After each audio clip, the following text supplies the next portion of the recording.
আসসালামু আলাইকুম, সবাই কেমন আছেন? আশা করি সবাই ভালো আছেন। আজকে রান্না করব চিংড়ি মাছ দিয়ে লতি। হাঁড়ি বসাই দিচ্ছি, তেল দিয়ে দিচ্ছি, তেল গরম হয়ে গেছে। এটার মধ্যে আমরা একটা মশলা ব্লেন্ডার করে দিচ্ছি।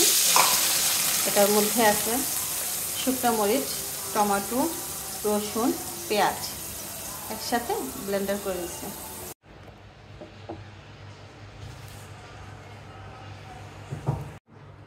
লতি কেটে ধুয়ে পরিষ্কার করে নিছি, আর হচ্ছে চিংড়ি মাছ কেটে ধুয়ে নিছি।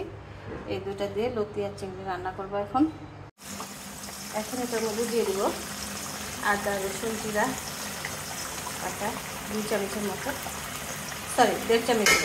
2 চামচ দিলে বেশি হয়ে যাবে। তারপর এর মধ্যে দিয়ে দিব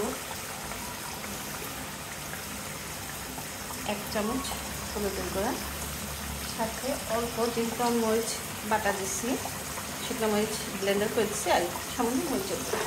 ব্যাস, এটাকে এখন ভালো করে কষাই নিব। স্বাদ অনুযায়ী দিয়ে দেবো লবণ।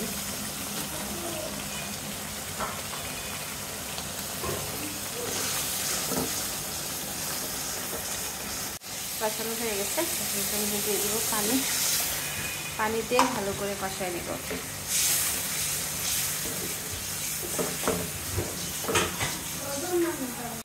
মশলাটা ভালো করে কষানো হয়ে গেছে। এখন এটার মধ্যে দিয়ে দেব চিংড়ি মাছ। এই যে চিংড়ি মাছ, এটা কেটে ধুয়ে পরিষ্কার করে নিচ্ছি। এটা চিংড়ি মাছ, রুই মাছ, কাতল মাছ ছোট ছোট পিস করে রান্না করলে মজা লাগে। আমার এর আগের একটা ভিডিওর মধ্যে ছিল কাতল মাছ দিয়ে ছোট ছোট টুকরা করে লতি দিয়ে রান্না করছি, খুব স্বাদ হয়েছে। পাতলা এই ভালো করে কষানো হয়ে গেছে, উপরে তেল উঠে আসছে। এখন আমি দিয়ে দেব লতি, যে লতিগুলো কেটে ধুয়ে দিচ্ছিলাম সেগুলো দিয়ে দেব। ভালো করে নেড়ে দেব।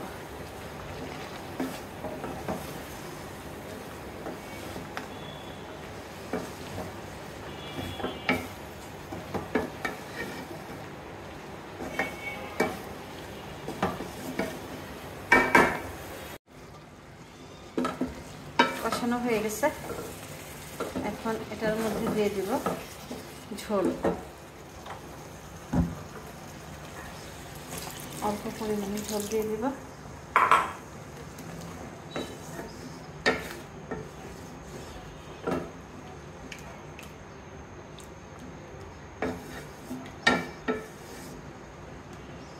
সাথে দিয়ে দিব একটি কাঁচামরিচ। ব্যাস হয়ে গেল। এটা এখন ভালো করে রান্না হোক। আমার লতি রান্না শেষ। এরকম মাখা মাখা ঝোল থাকবে,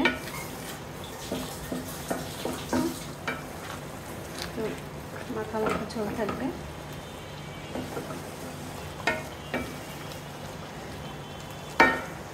হয়ে গেছে লতি দিয়ে চিংড়ি মাছ রান্না শেষ, টেবিলে নিয়ে আসছি। তাহলে সবাই ভালো থাকবেন। আল্লাহ হাফেজ।